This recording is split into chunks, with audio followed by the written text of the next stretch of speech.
കഥയെ ആരംഭിക്കുന്നത് അമേരിക്കയിലെ ഒരു റേസ് ട്രാക്കിലാണ്. അവിടെ ഒരു വലിയ നാസ്കാർ റേസ് ആരംഭിക്കാൻ പോകുന്നു. ജെ സോയർ എന്ന ഡ്രൈവർ തന്റെ കാറിലേക്ക് നടന്നെടുക്കുകയാണ്. എന്നാൽ അദ്ദേഹം കാറിൽ കയറുന്നതിന് മുമ്പ് ട്രാക്കിലെ അദ്ദേഹത്തിന്റെ ഏറ്റവും വലിയ എതിരാളിയായ കട്ടർ അദ്ദേഹത്തിന്റെ മുമ്പിലെത്തി. ജെയുടെ മുൻകാമുകി ടാമിക്കൊപ്പമാണ് കട്ടർ എത്തിച്ചേർന്നത്. കട്ടറിൽ വലിയ ആത്മവിശ്വാസവും നോക്കിക്കാണാമായിരുന്നു. അവർക്കിടയിൽ നിലകൊള്ളുന്ന ആ സംഘർഷം ആ നിമിഷം വ്യക്തമായി അറിയാൻ പറ്റും. ജെ കട്ടറെ നോക്കി താൻ ഈ റേസ് ജയിക്കും എന്ന തരത്തിൽ പറഞ്ഞു. തുടർന്ന് രണ്ട് ഡ്രൈവർമാരും തങ്ങളുടെ കാറുകളിലേക്ക് പോയി. മത്സരം തുടങ്ങുന്നതിന് മുമ്പ് കട്ടർ തന്റെ റിയർവ്യൂ മിററിൽ ഒരു മാല തൂക്കി. അവന്റെ പ്രവൃത്തികളിൽ നിന്നും അതവൻ അത്രമേൽ പ്രിയപ്പെട്ട ഏതോ വ്യക്തിയുടേതാണ് എന്ന് വ്യക്തമാകുന്നുണ്ടായിരുന്നു. അങ്ങനെ റേസ് ആരംഭിച്ചു. കാറുകൾ സ്റ്റാർട്ടിംഗ് ലൈനിൽ നിന്ന് ഇരമ്പിക്കൊണ്ട് കുതിച്ചു. എഞ്ചിനുകൾ ഉച്ചത്തിൽ ഗർജിക്കാൻ തുടങ്ങി. ജെയും കട്ടറും പെട്ടെന്ന് തന്നെ മുൻനിരയിലേക്ക് എത്തി. ഒന്നാം സ്ഥാനത്തിനായി ഇരുവരും കഠിനമായി പോരടിക്കാൻ തുടങ്ങി. ഓരോ ലാപ്പിലും അവർ തമ്മിലുള്ള പരസ്പരം കൂടുതൽ മുറുകിക്കൊണ്ടുവന്നു. തോറ്റുകൊടുക്കാൻ ഇരുവരും തയ്യാറായിരുന്നില്ല. റേസ് അതിന്റെ അവസാന ഘട്ടത്തിലേക്ക് എത്തിച്ചേരാൻ തുടങ്ങി. രണ്ട് ഡ്രൈവർമാരും ഒരു പിറ്റ് സ്റ്റോപ്പിനായി പോയി. പക്ഷെ അപ്പോഴാണ് അവിടെ ഒരു പ്രശ്നം ഉടലെടുക്കുന്നത്. ജെയുടെ കാർ അമിതമായി ചൂടാകാൻ തുടങ്ങിയിരുന്നു. പ്രശ്നം കൃത്യമായി പരിഹരിക്കാൻ കാത്തുനിൽക്കാൻ അദ്ദേഹത്തിന്റെ മെക്കാനിക് ആവശ്യപ്പെട്ടെങ്കിലും ജെയുടെ ശ്രദ്ധ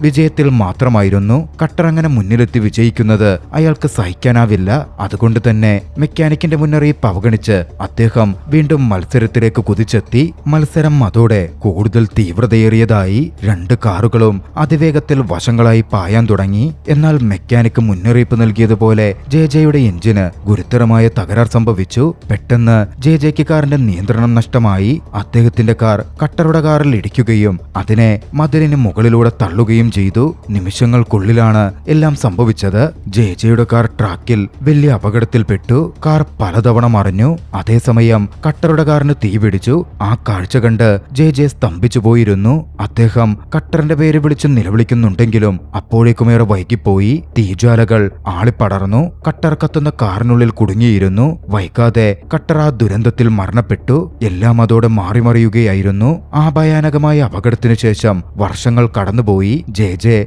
റേസിംഗ് അതോടെ പൂർണ്ണമായും ഉപേക്ഷിച്ചു. ഇപ്പോൾ അദ്ദേഹം ഒരു സാധാരണ ജീവിതം നയിക്കാൻ ശ്രമിക്കുന്ന ഒരു ട്രക്ക് ഡ്രൈവറാണ്. ഒരു ദിവസം ഹൈവേയിലൂടെ ഡ്രൈവ് ചെയ്യുമ്പോൾ ശ്രദ്ധയില്ലാതെ വണ്ടി ഓടിക്കുന്ന മറ്റൊരു ഡ്രൈവറെ അദ്ദേഹം ശ്രദ്ധിച്ചു. ആ വ്യക്തിയുടെ ശ്രദ്ധ മാറിയത് കാരണം ഒരപകടം സംഭവിക്കേണ്ടതായിരുന്നു. ജെ പെട്ടെന്ന് ഉണർന്ന് പ്രതികരിച്ചു. അയാളുടെ വണ്ടിയിൽ ഇടിക്കാതെ തലനാരിഴയ്ക്ക് രക്ഷപ്പെടുകയും ചെയ്തു. എന്നാൽ സ്വയം രക്ഷിക്കാൻ വേണ്ടി ജെക്ക് വണ്ടി പെട്ടെന്ന് റോഡിൽ നിന്ന് വെട്ടിക്കേണ്ടി വന്നിരുന്നു. പെട്ടെന്നുള്ള ആ നീക്കം കാരണം ട്രക്കിന് കേടുപാടുകൾ സംഭവിച്ചു. ട്രാൻസ്മിഷൻ ഹോസ് ചോരാൻ ആരംഭിച്ചിരുന്നു. റോഡരികിൽ കുടുങ്ങിപ്പോയ ജെ തനിയെ പ്രശ്നം പരിഹരിക്കാൻ ശ്രമിച്ചു. ആ സമയത്താണ് ജെയുടെ പഴയ പരിചയക്കാരൻ ഷെരീഫ് ഹോഡ്ജസ് ആ വഴി വന്നെത്തുന്നത്. അദ്ദേഹം സഹായം ഓഫർ ചെയ്തു. ഷെരീഫ് അദ്ദേഹത്തെ സഹായിച്ചു. അടുത്തുള്ളൊരു ഗ്യാരേജിലേക്ക് ആ ട്രക്ക് കൊണ്ടെത്തിച്ചു. അവിടെ വെച്ച് ജെ തന്റെ പഴയ സുഹൃത്തായ ക്ലിഫിനെ കണ്ടുമുട്ടി. ക്ലിഫ് ഒരു മെക്കാനിക്കാണ്. അതിലുപരിയായി അദ്ദേഹം കട്ടറുടെ മൂത്ത സഹോദരനുമാണ്. കട്ടർ ടാമിയെ വിവാഹം ചെയ്തിരുന്നു. ജെയുടെ മുൻ കാമുകിയായ അതേ ടാമിയെ തന്നെ. ഒന്ന് ചിന്തിച്ചാൽ കാര്യങ്ങൾ അല്പം അസ്വസ്ഥതയുണ്ടാക്കുന്നതാണെങ്കിലും വർഷങ്ങൾക്ക് ശേഷം അവർ വീണ്ടും കണ്ടുമുട്ടുകയായിരുന്നു. പരസ്പരം അവർ വിശേഷങ്ങളൊക്കെ പങ്കുവെച്ചു. കുറച്ച് സമയത്തിനു ശേഷം താൻ വർഷങ്ങളായി രഹസ്യമായി ചെയ്തുകൊണ്ടിരിക്കുന്ന ഒരു പ്രത്യേക കാര്യം ജെയെ കാണിക്കാൻ ക്ലിഫ് തീരുമാനിച്ചു. അദ്ദേഹം ജെയെ അടഞ്ഞുകിടക്കുന്ന ഗരേജിന് മുമ്പിലേക്ക് കൊണ്ടുപോയി. പതിയെ അത് തുറന്നു. അതിനുള്ളിലെ കാഴ്ച കണ്ട് അക്ഷരാർത്ഥത്തിൽ ജെ ഒന്ന് ഞെട്ടി. അത് അപകടത്തിൽപ്പെട്ട് നശിച്ചുവെന്ന് നെയ്ബറിംഗ് കരുതിയ കട്ടറുടെ പഴയ റേസ് കാർ ആയിരുന്നു. ആ കാർ കട്ടറുടെ ജ്യേഷ്ഠൻ ക്ലിഫ് പൂർണ്ണമായും റീസ്റ്റോർ ചെയ്തിരിക്കുന്നു. കാറിങ്ങനെ പൂർണ്ണമായും തയ്യാറായപ്പോ തന്നെ ജെ മടങ്ങി വന്നത് ഒരുപക്ഷെ ഒരു നിമിത്തമാകാം എന്ന മട്ടിൽ ക്ലിഫ് പറയുകയും ചെയ്യുന്നുണ്ടായിരുന്നു. പക്ഷേ ജെയെ സംബന്ധിച്ചിടത്തോളം ആ ഒരു നിമിഷം ഒട്ടും സന്തോഷകരമായിരുന്നില്ല. റേസിംഗ് എന്നേക്കുമായി ഉപേക്ഷിക്കാൻ കാരണമായ ജെ ഇപ്പോഴും വേദനിപ്പിക്കുന്ന ആ ഓർമ്മകൾ ആ നിമിഷം അയാളുടെ ഉള്ളിലേക്ക് തിരികെ ഓടി വന്നു. പിന്നാലെ ക്ലിഫ് ഞെട്ടിപ്പിക്കുന്ന ഒരു സത്യം ജെയോട് വെളിപ്പെടുത്തി. ആ അപകടം സത്യത്തിൽ ജെയുടെ തെറ്റായിരുന്നില്ല. ജെയുടെ കാറിൽ തകരാറുണ്ടാക്കാൻ കട്ടർ എന്നൊരു മെക്കാനിക്കിന് കൈക്കൂലി നൽകിയിരുന്നു. അതുകൊണ്ടാണ് ജെയുടെ കാറിന്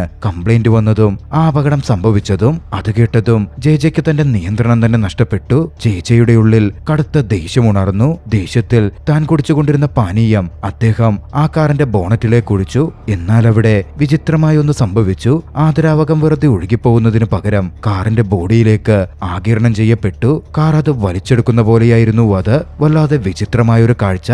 പക്ഷേ ദേഷ്യത്തിലായ എന്നാലായിരുന്നു ജെ അതപ്പോൾ ശ്രദ്ധിച്ചതേയില്ല. അത്രയും കാലം തന്റെ തെറ്റ് കാരണമാണ് കാർട്ടർ മരിച്ചത് എന്ന് ചിന്തിച്ച് ജെ ഒരുപാട് വേദനിച്ചിരുന്നു. സ്വയം ഒരുപാട് കുറ്റപ്പെടുത്തിയിരുന്നു. പക്ഷെ ആ സത്യം അറിയാമായിരുന്നിട്ടും അത്രയും കാലം അത് മറച്ചുവെച്ചതിന്റെ പേരിൽ ക്ലിഫിനോട് വല്ലാത്തൊരു ദേഷ്യം ജെക്ക് തോന്നി. ജെ ക്ലിഫിനെ ആക്രമിക്കാൻ തുടങ്ങി. പെട്ടെന്നായിരുന്നു ടാമി അങ്ങോട്ടേക്ക് വന്നത്. ടാമി അവരെ പിടിച്ചുമാറ്റി. അതുവരെ അവർ തമ്മിലുള്ള സംഘർഷം തീവ്രമായി തുടർന്നിരുന്നു. ഭർത്താവിനെ സംരക്ഷിക്കാനായിരുന്നു ടാമി ശ്രമിച്ചുകൊണ്ടിരുന്നത്. ദേഷ്യമടങ്ങാത്ത ജെ അവിടെ നിന്ന് പോകാൻ തീരുമാനിച്ചു. രാത്രിയായപ്പോ തന്റെ ട്രക്ക് നന്നാക്കുന്നവരെ കാത്തിരിക്കാൻ ജെ ഒരു ബാറിലേക്ക് പോയി. എന്നാൽ അതേസമയം വളരെ വിചിത്രമായൊന്ന് സംഭവിച്ചു. പൂർണ്ണമായി ശരിയാക്കിയിരുന്ന കട്ടറുടെ ആ കാർ തനിയെ സ്റ്റാർട്ടായി. കാറിനകത്ത് ഡ്രൈവർ ഇല്ല. കാറിന്റെ അകം പൂർണ്ണമായും ശൂന്യമാണ്. ആ കാർ തനിയെ ഗ്യാരേജിന് പുറത്തേക്ക് നീങ്ങി ഇരുണ്ട റോഡിലേക്ക് അപ്രത്യക്ഷമാവുകയും ചെയ്തു. അല്പം കഴിഞ്ഞ് രണ്ട് യുവാക്കൾ വിജനമായ ഒരിടത്തേക്ക് ആ കാർ അതിവേഗത്തിൽ പോകുന്നത് ശ്രദ്ധിച്ചു. ആകാംക്ഷയോടെ അവർ അതിനെ പിന്തുടർന്നു. അവരുടെ കാറിനടുത്തെത്തിയപ്പോ വല്ലാതെ ആശയക്കുഴപ്പത്തിലായി. കാറിനകത്താരുമില്ല, ഡ്രൈവർ പോലുമില്ല. അതോടെ അത് തങ്ങളുടെ ഭാഗ്യ ദിവസമാണെന്ന് അവർ കരുതി. ആ കാർ സ്വന്തമാക്കാമല്ലോ. അവർ നേരെ കാറിനടുത്തേക്ക് ചെന്നു. ഉള്ളിലെന്തെങ്കിലും പാനീയങ്ങളുണ്ടോ എന്ന് പരിശോധിക്കാനായിരുന്നു അവർ ആദ്യം തീരുമാനിച്ചത്. അവരിലൊരാൾ ഡിക്കി തുറക്കാൻ പോയി. എന്നാൽ അയാൾ അത് ചെയ്ത നിമിഷം ഭയാനകമായ ഒന്ന് സംഭവിച്ചു. കാറിന് ജീവൻ ഉള്ളതുപോലെ അയാളുടെ കൈ കാറുള്ളിലേക്ക് വലിച്ചെടുത്തു. അയാൾ കൈ പിൻവലിക്കാൻ ശ്രമിക്കുന്നുണ്ടെങ്കിലും അകത്തേക്ക് വലിക്കുന്ന ആ ശക്തി അത്രമേൽ അധികമായിട്ട് തന്നെ ഉണ്ടായിരുന്നു. നിമിഷങ്ങൾക്കുള്ളിൽ അയാളുടെ കൈ അറ്റുപോയി. വേദന കൊണ്ട് അയാൾ നിലവിളിച്ചു. പക്ഷേ കാർ അയാളെ ഉള്ളിലേക്ക് വലിച്ചുകൊണ്ടേയിരുന്നു. ഒരു ഘട്ടത്തിൽ അയാളുടെ പാതി ശരീരം കാറിനകത്താവുകയും ബാക്കി ഭാഗം ജീവനില്ലാതെ അറ്റ് നിലത്ത് വീഴുകയും ചെയ്തു. ഡ്രൈവർ സീറ്റിലേക്ക് കയറാൻ പോയിരുന്ന സുഹൃത്ത് അത് കണ്ടതും പരിഭ്രാന്തനായി രക്ഷപ്പെടാൻ ശ്രമിച്ചു. എന്നാൽ പെട്ടെന്ന് പുറത്തേക്ക് ഇറങ്ങാൻ പറ്റാത്ത വിധം അവന്റെ ശരീരത്തിൽ സീറ്റ് ബെൽറ്റ് തനിയെ മുറുകി. അതവനെ അവിടെ ബന്ധനസ്ഥനാക്കി. കടുത്ത സമ്മർദ്ദം കാരണം അവന്റെ വാരിയലുകൾ പൊട്ടാൻ ആരംഭിച്ചു. ശ്വാസം പോലും എടുക്കാൻ കഴിയാതെ കാറിനകത്തെ സീറ്റിലിരുന്ന അയാൾ അവിടെ വെച്ച് മരണപ്പെട്ടു. പിന്നാലെ ആ കാർ കാടിനുള്ളിലേക്ക് വേഗത്തിൽ സഞ്ചരിച്ചു. പിന്നീട് ജെ ബാറിലായിരുന്ന സമയം അങ്ങോട്ടേക്ക് ടാമി വന്നു. ക്ലിഫിൽ നിന്ന് സത്യങ്ങൾ അറിഞ്ഞതിന്റെ വല്ലാത്തൊരു വിഷമം ജെയെ മൊത്തത്തിൽ തളർത്തിയിരുന്നു. അങ്ങോട്ടേക്കെത്തിയ ടാമി നന്നാക്കിയ ട്രക്കിന്റെ താക്കോൽ ജെക്ക് കൊടുത്തു. ക്ലിഫും ജെയും തമ്മിൽ ശരിക്കും എന്താ സംഭവിച്ചത് എന്ന് അവൾ ചോദിച്ചു. എന്നാൽ ഭൂതകാലത്തെക്കുറിച്ച് സംസാരിക്കാൻ ജെ ആഗ്രഹിച്ചിരുന്നില്ല. അദ്ദേഹം ടാമിയോട് യാത്ര പറഞ്ഞിറങ്ങി നേരെ ട്രക്കിലേക്ക് പോയി. ട്രക്കിനകത്ത് കിടന്നുറങ്ങി. മണിക്കൂറുകൾക്ക് ശേഷം അദ്ദേഹം പെട്ടെന്നുണർന്നു. ആരോ പുറത്ത് തന്റെ ട്രക്കിൽ സ്പ്രേ ചെയ്യുന്നതായി അദ്ദേഹത്തിന് തോന്നിയിരുന്നു. എന്താണെന്ന് നോക്കാൻ ജെ പുറത്തിറങ്ങി. അവിടെ ഒരു പെൺകുട്ടി ട്രക്കിൽ ഗ്രാഫിറ്റി വരച്ചുകൊണ്ടിരിക്കുകയായിരുന്നു. അത് കണ്ടതും ജെക്ക് ദേഷ്യം വന്നു. കൂടുതൽ ചോദിക്കാതെ അദ്ദേഹം അവളെ ബലമായി പിടികൂടി പോലീസ് സ്റ്റേഷനിലേക്ക് കൊണ്ടുപോയി. അവിടെ വെച്ച് ആ പെൺകുട്ടിയുടെ പേര് ജെസി എന്നാണെന്നും അവൾ ടാമിയുടെ മകളാണെന്നും ജെ തിരിച്ചറിഞ്ഞു. അധികം വൈകാതെ ടാമി വന്ന് മകളെ സ്റ്റേഷനിൽ നിന്നും വീട്ടിലേക്ക് കൂട്ടിക്കൊണ്ടുപോവുകയും ചെയ്തു. അതേസമയം ക്ലിഫ് തന്റെ ഗ്യാരേജിലേക്ക് മടങ്ങിയെത്തിയിരുന്നു. പൂർണ്ണമായും മദ്യപിച്ച അവസ്ഥയിലായിരുന്നു അവൻ. ജെയോട് രാവിലെ വഴക്കിട്ടതിൽ വല്ലാത്തൊരു ഖേദവും ക്ലിഫിനുണ്ടായിരുന്നു. അകത്തേക്ക് കയറിയപ്പോ ഗ്യാരേജിന്റെ വാതിൽ തുറന്നു കിടക്കുന്നത് അദ്ദേഹം ശ്രദ്ധിച്ചു. സംശയം തോന്നിയ ക്ലിഫ് കട്ടറുടെ കാർ പരിശോധിക്കാൻ ഉള്ളിലേക്ക് പോയി. അകത്തേക്ക് നോക്കിയ നിമിഷം ആ കാർ പെട്ടെന്ന് ജീവൻ വെച്ച പോലെ പെരുമാറാൻ ആരംഭിച്ചു. ഒരു സെക്കൻഡിനുള്ളിൽ കാറിന്റെ വാതിലിലെ ഗ്ലാസ് ശക്തിയായി അടയുകയും അതിലൂടെ അകത്തേക്ക് തലയിട്ടിരുന്ന ക്ലിഫിന്റെ തല തൽക്ഷണം മറ്റുപോവുകയും ചെയ്തു. അദ്ദേഹത്തിന്റെ ശരീരം നിലത്തേക്ക് പതിച്ചിരുന്നു. ആ ദിവസം അങ്ങനെ കടന്നുപോയി. പിന്നീട് ഒരു പോലീസ് ഓഫീസർ ജെയെ സമീപിച്ചു. ക്ലിഫിന്റെ വർക്ക്ഷോപ്പിലേക്ക് വരാൻ പറഞ്ഞു. എന്താണ് സംഭവിക്കുന്നതെന്ന് ജെക്ക് അറിയില്ലായിരുന്നു. എങ്കിലും അദ്ദേഹം അങ്ങോട്ടേക്ക് പോയി. അവിടെ എത്തിയപ്പോ ക്ലിഫ് മരണപ്പെട്ടുവെന്നും അയാളുടെ തല വെട്ടിമാറ്റിയ പോലെ പൂർണ്ണമായും വേർപെടുത്തപ്പെട്ടിരുന്നെന്നും ഷെരീഫ് ഫോർജസ് ജെയെ അറിയിച്ചു. ജെയും ക്ലിഫും തമ്മിൽ വഴക്കുണ്ടായത് കൊണ്ടാണ് ജെയെ വിളിച്ചു വരുത്തിയിരുന്നത്. ആ കൊലപാതകത്തിൽ ജെക്ക് എന്തെങ്കിലും പങ്കുണ്ടോ എന്ന് ഷെരീഫ് സംശയിച്ചിരുന്നു. എന്നാൽ തനിക്കിതിൽ യാതൊരു പങ്കുമില്ലെന്ന് ജെ വ്യക്തമായ മറുപടി കൊടുത്തു. ഭാഗ്യവശാൽ ആ കൊലപാതകം നടന്ന സമയത്ത് ജെ പോലീസ് സ്റ്റേഷനിലായിരുന്നുവെന്ന് ഫോറൻസിക് വിദഗ്ധർ സ്ഥിരീകരിച്ചു. ജെ ടാമിയുടെ മകളെ പോലീസ് സ്റ്റേഷനിൽ കൊണ്ടുപോയ സമയമായിരുന്നു അത്. അങ്ങനെ ജെക്ക് കൃത്യമായ തെളിവ് ലഭിച്ചു. അലിബൈ. അതോടെ ജെ നിരപരാധിയാണ് എന്ന് അംഗീകരിക്കാൻ ഷെരീഫ് നിർബന്ധിതനായി. എങ്കിലും അവർ എന്തിനാണ് വഴക്കിട്ടതെന്ന് ഷെരീഫ് ചോദിച്ചു. വർഷങ്ങൾക്ക് മുമ്പ് കട്ടർ തന്റെ കാറിൽ കൃത്രിമം കാണിച്ചതാണ് അന്നൊരു അപകടത്തിന് കാരണമായതെന്നും അക്കാര്യം തലേ ദിവസം അവൻ എന്നോട് പറഞ്ഞപ്പോ പെട്ടെന്നുണ്ടായ ദേഷ്യത്തിൽ ഒരു സംഘർഷം ഉണ്ടായതാണ് എന്നും ജെ വെളിപ്പെടുത്തി. കൂടാതെ തനിക്ക് തോന്നിയിരുന്ന ഒരു കാര്യവും ജെ ഷെരീഫിനോട് പറഞ്ഞു. ക്ലിഫ് ആ കാർ പൂർണ്ണമായും റീസ്റ്റോർ ചെയ്തിരുന്നു. കഴിഞ്ഞ ദിവസം ആ കാർ വീണ്ടും കണ്ടപ്പോ കട്ടറിന്റെ രൂപം അതിനുള്ളിൽ ഉള്ളതുപോലെ തനിക്ക് തോന്നിയെന്നും ജെ കൂട്ടിച്ചേർത്തു. പക്ഷേ ഷെരീഫ് അത് ഗൗരവമായി എടുത്തതേയില്ല. ജെ ഇപ്പോഴും പഴയ ട്രോമയിലാണ് എന്നായിരുന്നു അദ്ദേഹം കരുതിയത്. അതുകൊണ്ട് തന്നെ ജെയെ ഷെരീഫ് വിട്ടയച്ചു.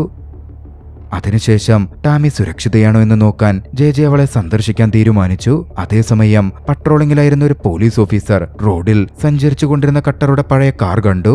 അദ്ദേഹം ഉടൻ തന്നെ അതിനെ പിന്തുടർന്ന് ഒരു കൺസ്ട്രക്ഷൻ സൈറ്റിലേക്ക് എത്തി. അദ്ദേഹം വിവരം ഷെരീഫിനെ അറിയിച്ച ശേഷം ഒറ്റയ്ക്ക് ഉള്ളിലേക്ക് പോകാൻ തീരുമാനിച്ചു. കയ്യിൽ തോക്കെടുത്ത് അദ്ദേഹം പതുക്കെ വെയർഹൌസിലേക്ക് നടന്നു.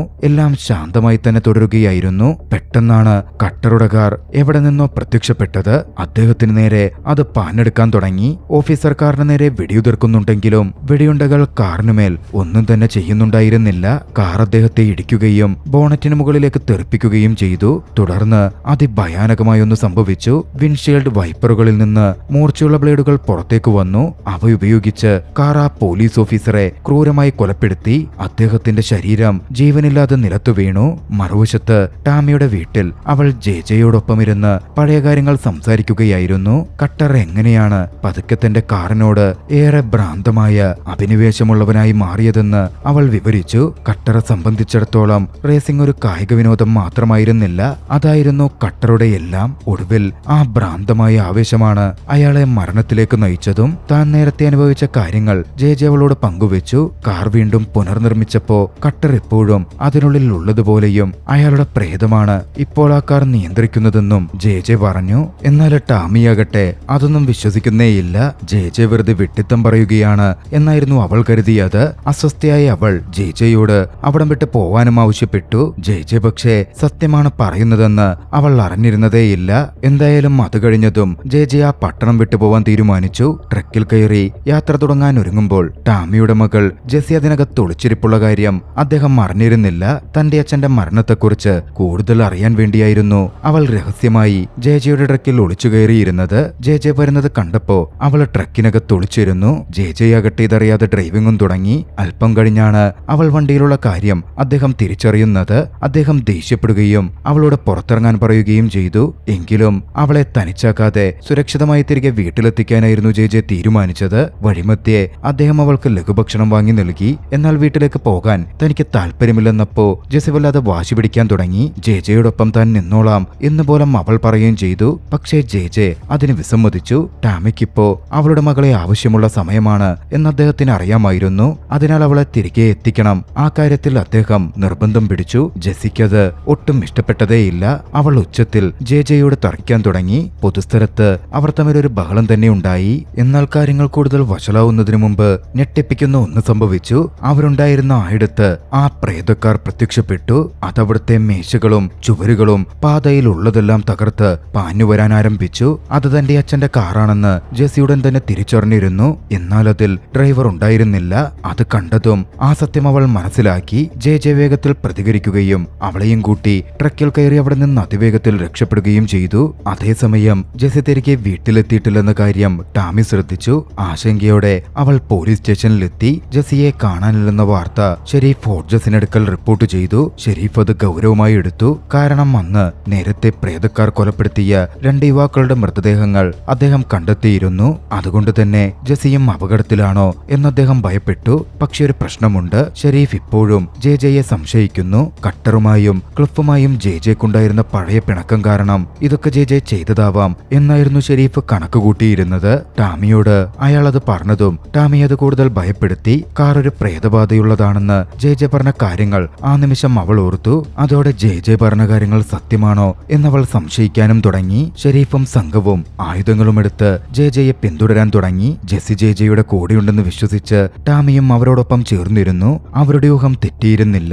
ജെസ്സി ജെജെയോടൊപ്പം അദ്ദേഹത്തിന്റെ ട്രക്കിലുണ്ടായിരുന്നു. ട്രക്കിൽ വെച്ച് ജെസ്സിയോട് ജെജെ സംസാരിച്ചു. എല്ലാ കാര്യങ്ങളും അവൾക്ക് വിശദീകരിച്ചു നൽകി. അവളുടെ അച്ഛന്റെ കാർ അവളുടെ അച്ഛന്റെ ആത്മാവാണ് നിയന്ത്രിക്കുന്നത് എന്ന തന്റെ നിഗമനവും അദ്ദേഹം കൂട്ടിച്ചേർത്തു. നേരിട്ടെല്ലാത്തിനും സാക്ഷിയായി കഴിഞ്ഞിരുന്ന ജെസ്സി ഉടനടി അത് വിശ്വസിച്ചു. തന്റെ അച്ഛനെക്കുറിച്ച് കൂടുതൽ പറയാൻ അവൾ ജെജെയോട് ആവശ്യപ്പെട്ടു. ഒടുവിൽ ജെജെ തനിക്കറിയാവുന്ന സത്യങ്ങൾ പൂർണ്ണമായും വെളിപ്പെടുത്തി. തങ്ങൾ തമ്മിലുണ്ടായിരുന്ന ശത്രുത ഒരിക്കലും യാഥാർത്ഥ്യമായിരുന്നില്ലെന്നും യഥാർത്ഥത്തിൽ അവർ ഒരിക്കൽ നല്ല സുഹൃത്തുക്കളായിരുന്നു എന്ന കാര്യവും ജെജെ വ്യക്തമാക്കി. പക്ഷേ കാലക്രമേണ പബ്ലിസിറ്റിക്ക് വേണ്ടി അവർ നിർമ്മിച്ച ആ വ്യാജ ശത്രുത കട്ടറുടെ തലയ്ക്ക് പിടിച്ചു. അയാൾ അതിൽ മുഴുകിപ്പോവുകയും പതിയെ മാറുകയും ചെയ്തു.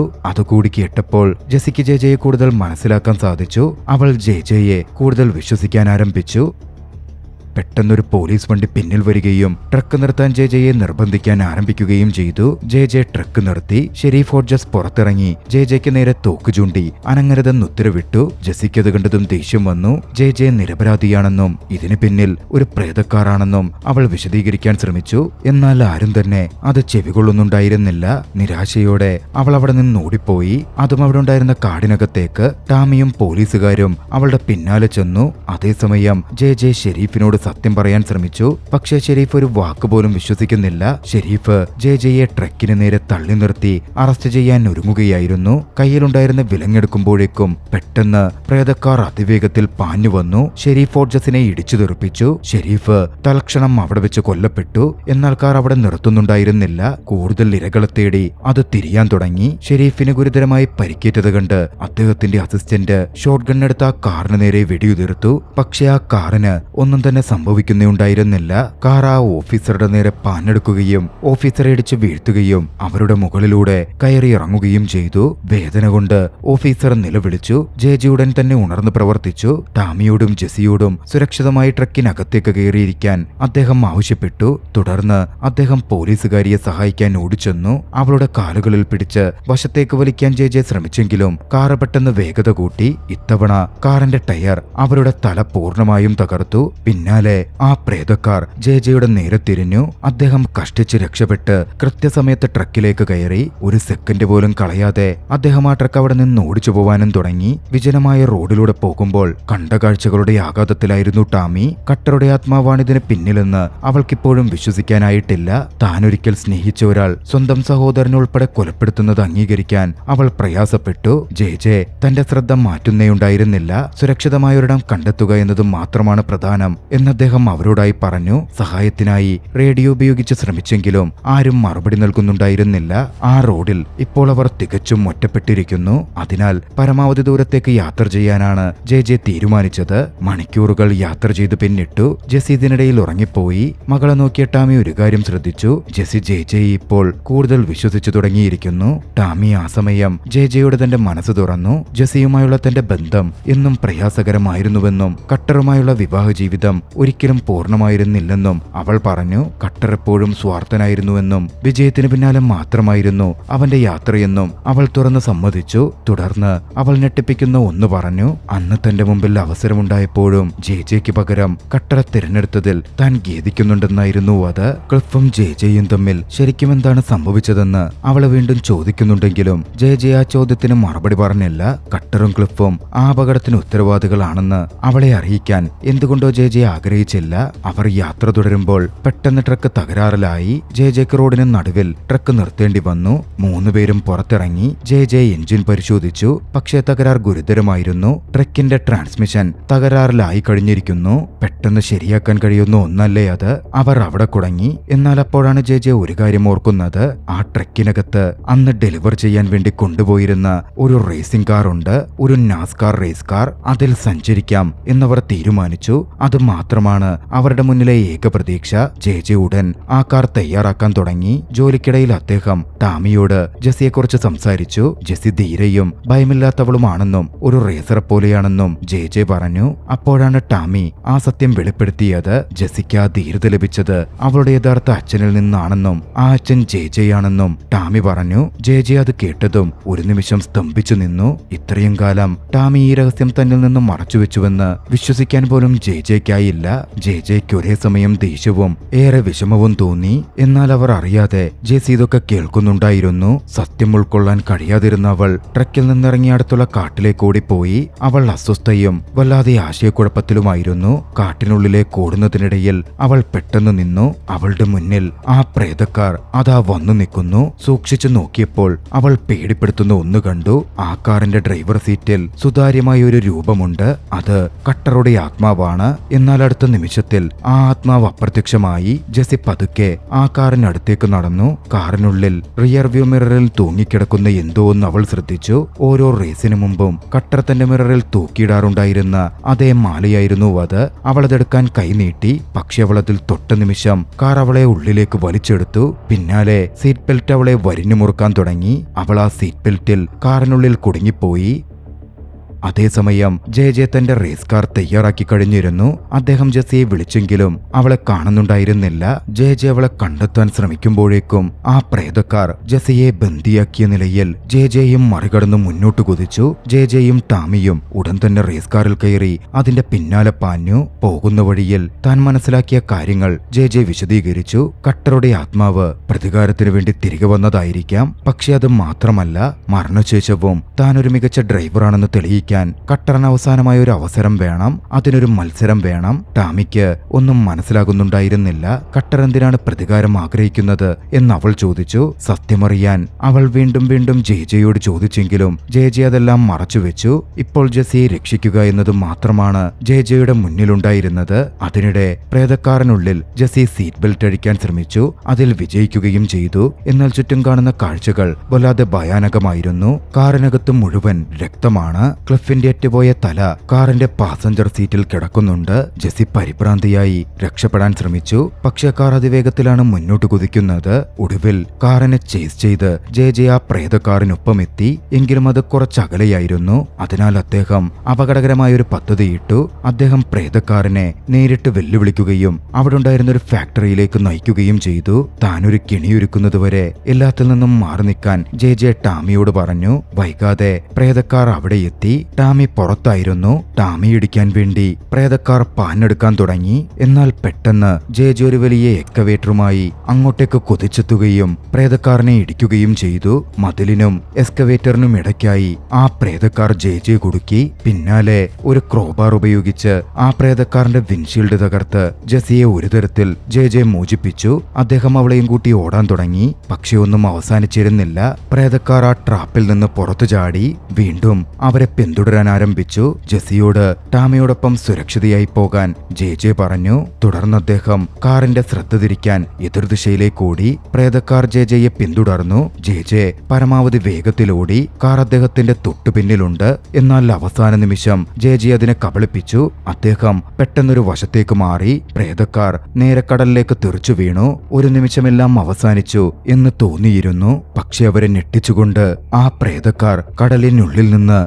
നേരെ പുറത്തേക്ക് വരാൻ ആരംഭിച്ചു. ടാമിയും ജെസിയും അങ്ങോട്ടേക്കെത്തി. ജെ അവരുമായി കൂടിച്ചേർന്നിരുന്നു. പക്ഷെ ആ കാഴ്ച കണ്ട് അവർ അക്ഷരാർത്ഥത്തിൽ ഞെട്ടി. പ്രേതക്കാർ വീണ്ടും അവർക്ക് പിന്നാലെ എത്തിച്ചേരുകയാണ്. അതോടെ അവർ വേഗത്തിൽ അവിടെ നിന്ന് രക്ഷപ്പെടാൻ തുടങ്ങി. രാത്രിയായപ്പോൾ അവർ ഒരു ഗ്യാസ് സ്റ്റേഷനിലേക്ക് എത്തിച്ചേർന്നു. അടുത്തതെന്ത് ചെയ്യണമെന്ന് ജെ ചിന്തിച്ചു നിൽക്കുകയായിരുന്നു. ഗ്യാസ് സ്റ്റേഷൻ ഉടമ അപ്പോൾ അവിടെ എത്തി. ജെ ആ റേസ് കാർ അയാൾക്ക് കൊടുത്ത് അയാളുടെ ട്രക്കിന്റെ താക്കോൽ ആവശ്യപ്പെട്ടു. അയാൾ താക്കോലെടുക്കാൻ തുടങ്ങിയെങ്കിലും കൂട്ടത്തിൽ തോക്കുമെടുത്തിരുന്നു. ജെ പക്ഷേ ആ തോക്ക് പിടിച്ചു വാങ്ങി. പിന്നാലെ അവിടെ നിന്ന് രക്ഷപ്പെടാനുള്ള ശ്രമം ആരംഭിച്ചു. അപകടകരമായൊന്ന് വരുന്നുണ്ട് എന്ന ഗ്യാസ് സ്റ്റേഷൻ ഓണർക്ക് ജെ മുന്നറിയിപ്പ് കൊടുക്കുകയും ചെയ്തു. അപ്പോഴേക്കും പ്രേതക്കാർ എത്തിച്ചേർന്നിരുന്നു. ജെ വെടിയുതിർക്കുന്നുണ്ടെങ്കിലും പ്രേതക്കാരിൽ അതൊന്നും ഏൽക്കുന്നേണ്ടായിരുന്നില്ല. പ്രേതക്കാർ ജെക്ക് നേരെ പാഞ്ഞെടുത്തു. പക്ഷെ ജെ ഒഴിഞ്ഞു മാറി. കാർ അവിടുത്തെ ഇന്ധന ടാങ്കിൽ ചെന്നിടിച്ചു. ജെ വേഗത്തിൽ പുറത്തേക്ക് തെറിച്ച ഇന്ധനത്തിന് തീ കൊളുത്തി. വലിയൊരു സ്ഫോടനം ആ സ്റ്റേഷനെ തകർത്തെങ്കിലും പ്രേതക്കാർ തീജ്വാലകളിൽ അമർന്നെങ്കിലും അതപ്പോഴും നശിച്ചിരുന്നില്ല. ജെ ഒടുവിൽ ഒരവസാന തീരുമാനമെടുത്തു. അദ്ദേഹം ടാമിയെയും ജെസിയെയും ആ ട്രക്കിൽ കയറ്റി അയച്ചു. പിന്നാലെ റേസ് കാർ എടുത്ത് എല്ലാം ഒറ്റയ്ക്ക് അവസാനിപ്പിക്കാൻ വേണ്ടി ജെ അവിടെ നിന്ന് പുറപ്പെട്ടു. ജെ നേരെ നഗരത്തിലേക്കായിരുന്നു ഡ്രൈവ് ചെയ്തത്. പ്രേതക്കാർ ജെയെ പിന്തുടർന്നു. അവർ തെരുവുകളിലൂടെയും ഇടവഴികളിലൂടെയും വേഗത്തിൽ കാറ് പായിച്ചു. ശക്തമായൊരു പോരാട്ടം. ആരാണ് മികച്ചതെന്ന് തെളിയിക്കുക ജയിക്കാനുള്ള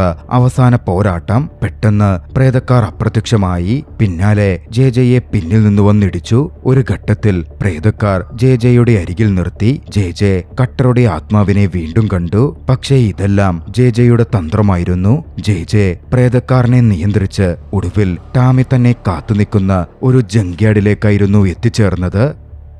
തന്റെ അവസാന പദ്ധതി ടാമിക്കടുക്കൽ ജെജെ സൂചിപ്പിച്ചു. പ്രേതക്കാർ എത്തിയപ്പോൾ ജെജെ അതിന്റെ ശ്രദ്ധ തിരിച്ചു. ടാമി ഒരു എക്സ്കവേറ്റർ ഉപയോഗിച്ച് പ്രേതക്കാരന് കുത്തി ഉയർത്താൻ ശ്രമിച്ചു. പക്ഷെ അവൾക്ക് നിയന്ത്രണം നഷ്ടമാവുകയും പ്രേതക്കാർ രക്ഷപ്പെടുകയും ചെയ്തു. അത് ജെജെക്ക് നേരെ പാഞ്ഞെടുത്തു. എന്നാൽ അവസാന നിമിഷം ജെസ്സി ഒരു പിക്കപ്പ് ട്രക്കുമായി വന്ന് ആ പ്രേതക്കാരനെ ഇടിച്ചു. അവൾ ആ പ്രേതക്കാരനെ ഒരു കൂറ്റൻ ഷ്രെഡർ മെഷീനിനടുത്തേക്ക് തള്ളി. ജെജെ മെഷീനിനടുത്തേക്ക് ഓടി. അത് ഓൺ ചെയ്തു. പ്രേതക്കാർ ആ മെഷീനിനുള്ളിലേക്ക് വലിച്ചെടുക്കപ്പെടുകയും ഓരോ ഭാഗമായി അത് തകർക്കപ്പെടുകയും ചെയ്തു. ഒടുവിൽ ആ മാല മാത്രം ബാക്കിയായി. പ്രേതക്കാരുമായുള്ള ജെജെയുടെയും ടാമിയുടെയും ജെസ്സിയുടെയും നീണ്ട പോരാട്ടം അവസാനിച്ചു. അവർ രക്ഷപ്പെട്ടു. പിന്നീട് ജെജെയും ടാമിയും ജെസ്സിയും ഒരു കുടുംബമായി ഒരുമിച്ച് ജീവിച്ചു. പിന്നീട് ഒരു ദിവസം തകർന്ന പ്രേതക്കാരന്റെ ഭാഗങ്ങൾ മറ്റു പഴയ വണ്ടികൾക്കൊപ്പം ഉപേക്ഷിക്കപ്പെട്ടിരുന്നു. പക്ഷേ പെട്ടെന്ന് ആ ലോഹക്കൂമ്പാരം ചലിക്കാൻ തുടങ്ങി. ആ പ്രേതക്കാർ അവസാനിച്ചിട്ടില്ല എന്ന സൂചനയോടെ ചലച്ചിത്രം അവസാനിക്കുന്നു. രസകരമായ ഈ ഒരു ചലച്ചിത്രം നിങ്ങൾക്കിഷ്ടമായെങ്കിൽ വീഡിയോ ലൈക്ക് ചെയ്യുക. അഭിപ്രായങ്ങളും നിർദ്ദേശങ്ങളും കമന്റുകളിൽ രേഖപ്പെടുത്തുക. കഴിയുമെങ്കിൽ ചാനൽ സബ്സ്ക്രൈബ് ചെയ്തും കൂട്ടുകാർക്ക് ഷെയർ ചെയ്തു കൊടുത്തും ഞങ്ങളെ സപ്പോർട്ട് ചെയ്യുക. അടുത്ത എപ്പിസോഡിൽ മറ്റൊരു മികച്ച ചലച്ചിത്രവുമായി നമുക്ക് കണ്ടുമുട്ടാം. അതുവരെ ബൈ.